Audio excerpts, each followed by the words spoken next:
Dry Creek was a dying town. Half the stores were boarded up, the school had closed years ago, and most people had moved away. But those who remained spoke in hushed tones about the hills to the north, about the lights that sometimes flickered beneath the earth. They called it the breathing ground. No one remembered exactly when it started. Some claimed it began after the old mine collapsed in the 60s. Others said it was much older than the town itself. What was known for sure was this. Every year, on the same night in October, the ground on the edge of the hills would glow with a strange bluish light, silent, pulsing, like something deep below was stirring. Eli, a young geology student, heard about the phenomenon from his uncle, who still lived in Dry Creek.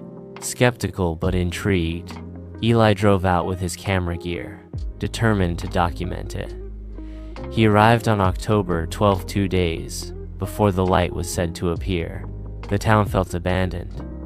The few people left refused to speak to him once he mentioned the hills. One old woman grabbed his arm and whispered, "If you hear your name out there, don't answer." Eli laughed it off. Superstitions, he thought. On the night of the 14th, he set up camp near the hills with his camera aimed at the base. Hours passed, nothing. But just after 3:00 a.m., the ground began to glow, a soft blue shimmer pulsing like a heartbeat.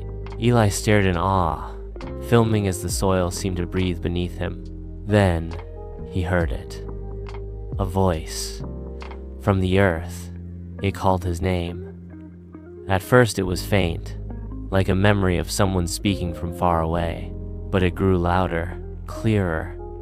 And the voice wasn't his own, it wasn't his uncle's. It was his mother's sand. She had died 5 years ago.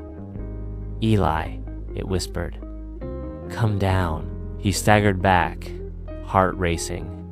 The ground split slightly, revealing a narrow crevice, deep and dark. From within came more voices, people he knew, people he'd lost. They were calling to him, pleading. He leaned closer.